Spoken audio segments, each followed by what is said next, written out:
संजय ने कहा। करुणा से अभिभूत, मन से शोकाकुल और अश्रुओं से भरे नेत्रों वाले अर्जुन को देखकर श्री कृष्ण ने निम्न वर्णित शब्द कहे। परमात्मा श्री कृष्ण ने कहा, मेरे प्रिय अर्जुन, इस संकट की घड़ी में तुम्हारे भीतर यह विमोह कैसे उत्पन्न हुआ?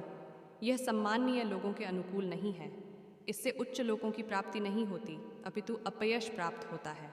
हे पार्थ, अपने भीतर इस प्रकार की नपुंसकता का भाव लाना तुम्हें शोभा नहीं देता। हे शत्रु विजेता, हृदय की तुच्छ दुर्बलता का त्याग करो और युद्ध के लिए तैयार हो जाओ। अर्जुन ने कहा, हे मधुसूदन, हे शत्रुओं के दमनकर्ता, मैं युद्धभूमि में कैसे भीष्म और द्रोणाचार्य जैसे महापुरुषों पर बाण चला सकता हूँ, जो मेरे लिए परम पूजनीय हैं। ऐसे आदरणीय महापुरुष जो मेरे गुरुजन हैं, को मारकर सुखपूर्वक जीवन व्यतीत करने की अपेक्षा तो भीख मांगकर इस संसार में जीवन निर्वाह करना अधिक श्रेयस्कर है। यदि हम उन्हें मारते हैं तो उसके परिणाम स्वरूप हम जिस संपत्ति और सुखों का भोग करेंगे वे रक्त रंजित होंगे। हम यह भी नहीं जानते कि इस युद्ध का परिणाम हमारे लिए किस प्रकार से श्रेयस्कर होगा, उन पर विजय पाकर या उनसे पराजित होकर। यद्यपि उन्होंने धृतराष्ट्र का पक्ष लिया है और अब वे युद्ध भूमि में हमारे सम्मुख खड़े हैं, तथापि उनको मारकर हमारी जीवित रहने की कोई इच्छा नहीं होगी। मैं किंकर्तव्य विमूढ़ हो गया हूँ और गहन चिंता में डूबकर कायरता दिखा रहा हूँ।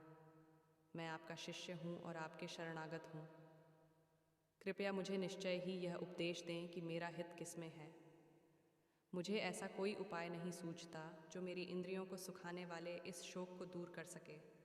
यदि मैं धन संपदा से भरपूर इस पृथ्वी पर निष्कंटक राज्य प्राप्त कर लेता हूँ या देवताओं जैसा प्रभुत्व प्राप्त कर लेता हूँ, तब भी मैं इस शोक को दूर करने में समर्थ नहीं हो पाऊंगा।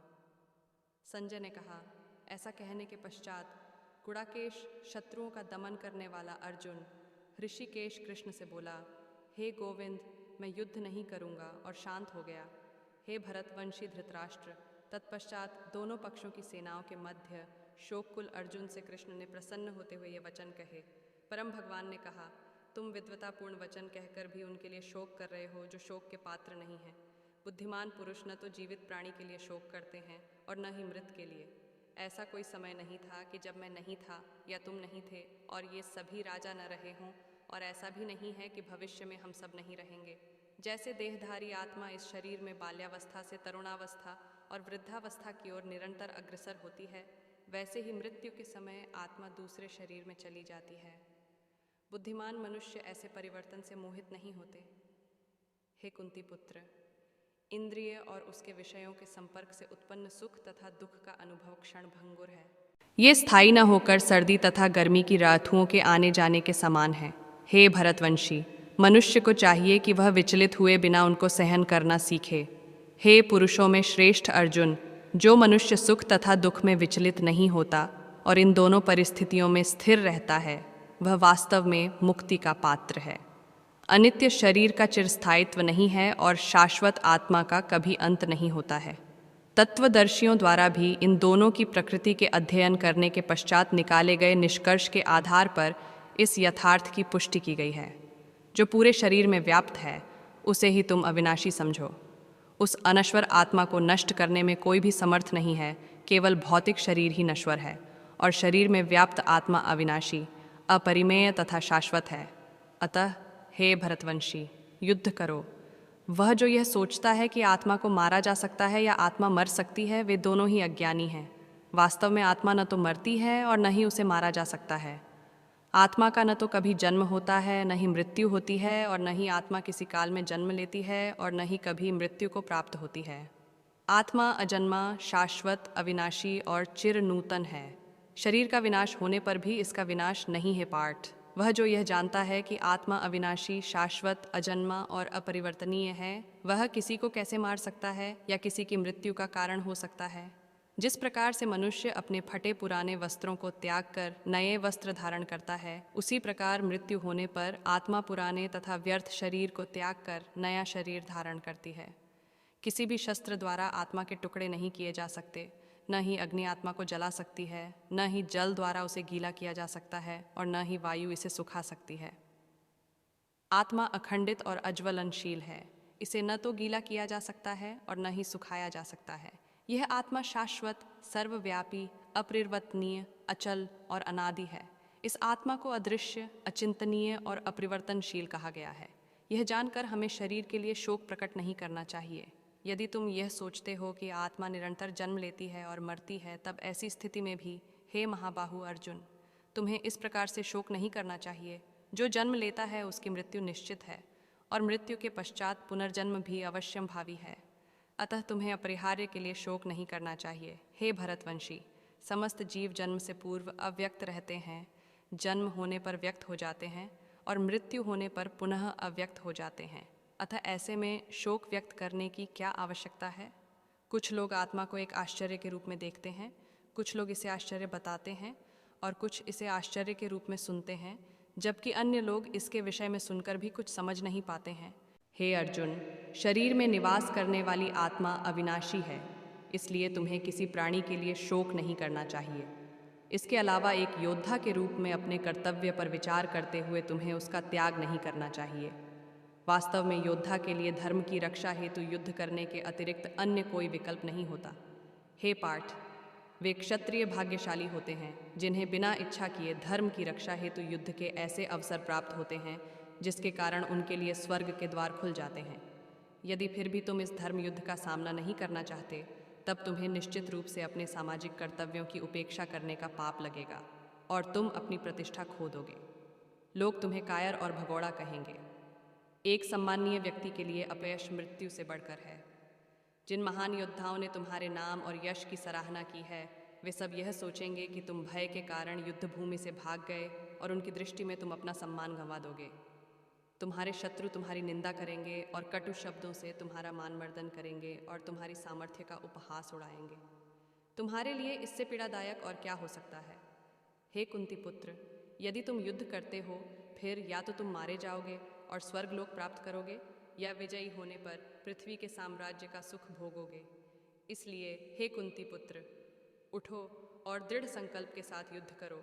कर्तव्यों पालन हेतु युद्ध करो। युद्ध से मिलने वाले सुख दुख, लाभ हानि को समान समझो। यदि तुम इस प्रकार अपने दायित्वों का निर्वहन करोगे, तब तुम्हें कोई पाप नहीं लगेगा। अब तक मैंने तुम्हें सांख्य योग या आत्मा की प्रकृति के संबंध में वैश्लेषिक ज्ञान से अवगत कराया है। अब मैं क्योंकि बुद्धि योग या ज्ञान योग प्रकट कर रहा हूँ, हे पार्थ, उसे सुनो। जब तुम ऐसे ज्ञान के साथ कर्म करोगे, तब कर्मों के बंधन से स्वयं को मुक्त कर पाओगे। इस चेतनावस्था में कर्म करने से किसी प्रकार की हानि या प्रतिकूल परिणाम प्राप्त नहीं होते, अपितु इस प्रकार से किया गया अल्प प्रयास भी बड़े से बड़े भय से हमारी रक्षा करता है। हे कुरुवंशी, जो इस मार्ग का अनुसरण करते हैं, उनकी बुद्धि निश्चयात्मक होती है और उनका एकमात्र लक्ष्य होता है। लेकिन जो मनुष्य संकल्पहीन होते हैं, उनकी बुद्धि अनेक शाखाओं में विभक्त रहती है।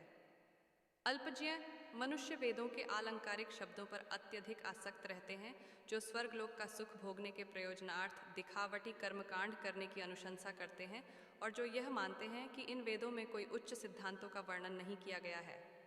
वे वेदों के केवल उन्हीं खंडों की महिमा मंडित करते हैं जो उनकी इंद्रियों को तृप्त करते हैं, और वे उत्तम जन्म, ऐश्वर्य, इंद्रिय तृप्ति और स्वर्गलोक की प्राप्ति के लिए आडंबर युक्त कर्मकांडों के पालन में लगे रहते हैं। वेदों में प्रकृति के 3 गुणों का वर्णन मिलता है। हे अर्जुन, प्रकृति के इन गुणों से ऊपर उठकर विशुद्ध आध्यात्मिक चेतना में स्थित हो जाओ। परम सत्य में स्थित होकर सभी प्रकार के द्वैतों से स्वयं को मुक्त करते हुए भौतिक लाभ हानि और सुरक्षा की चिंता किए बिना आत्मलीन हो जाओ। जैसे एक छोटे जलकूप का समस्त कार्य सहजता से सभी प्रकार से विशाल जलाशय से तत्काल पूर्ण हो जाता है, उसी प्रकार समान रूप से परम सत्य को जानने वाले वेदों के सभी प्रयोजन को पूर्ण करते हैं। तुम्हें अपने निश्चित कर्मों का पालन करने का अधिकार है, लेकिन तुम अपने कर्मों का फल प्राप्त करने के अधिकारी नहीं हो। तुम स्वयं को अपने कर्मों के फलों का कारण मत मानो और न ही अकर्मा रहने में आसक्ति रखो। हे अर्जुन, सफलता और असफलता की आसक्ति को त्याग कर तुम दृढ़ता से अपने कर्तव्य का पालन करो। यही संभव योग कहलाता है। हे अर्जुन, दिव्य ज्ञान और अंतर्दृष्टि की शरण ग्रहण करो। फलों की आसक्ति युक्त कर्मों से दूर रहो, जो निश्चित रूप से दिव्य ज्ञान में स्थित बुद्धि के साथ निष्पादित किए गए कार्यों से निष्कृष्ट हैं। जो अपने कर्म फलों का भोग करना चाहते हैं, वे कृपण हैं। जब कोई मनुष्य बिना आसक्ति के कर्मयोग का अभ्यास करता है, तब वह इस जीवन में ही शुभ और अशुभ प्रतिक्रियाओं से छुटकारा पा लेता है। इसलिए योग के लिए प्रयास करना चाहिए, जो कुशलतापूर्वक कर्म करने की कला है। संबुद्धि युक्त आर्षि मुनि कर्म के फलों की आसक्ति से स्वयं को मुक्त कर लेते हैं, जो मनुष्य को जन्म मृत्यु के चक्र में बांध लेती है। इस चेतना में कर्म करते हुए वे उस अवस्था को प्राप्त कर लेते हैं जो सभी दुखों से परे है। जब तुम्हारी बुद्धि मोह के दलदल को पार करेगी, तब तुम सुने हुए और आगे सुनने में आने वाले इस लोक और परलोक के भोगों सबके प्रति उदासीन हो जाओगे। जब तुम्हारी बुद्धि का वेदों के अलंकारमयी खंडों में आकर्षण समाप्त हो जाए और वह दिव्य चेतना में स्थिर हो जाए, तब तुम पूर्ण योग की उच्च अवस्था प्राप्त कर लोगे। अर्जुन ने कहा, हे केशव, दिव्य चेतना में लीन मनुष्य के क्या लक्षण हैं?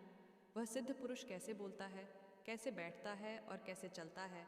परम प्रभु श्री कृष्ण कहते हैं, हे पार्थ, जब कोई मनुष्य स्वार्थ युक्त कामनाओं और मन को दूषित करने वाली इंद्रिय तृप्ति से संबंधित कामनाओं का परित्याग कर देता है और आत्मज्ञान को अनुभव कर संतुष्ट हो जाता है, तब ऐसे मानव को दिव्य चेतना में स्थित कहा जा सकता है।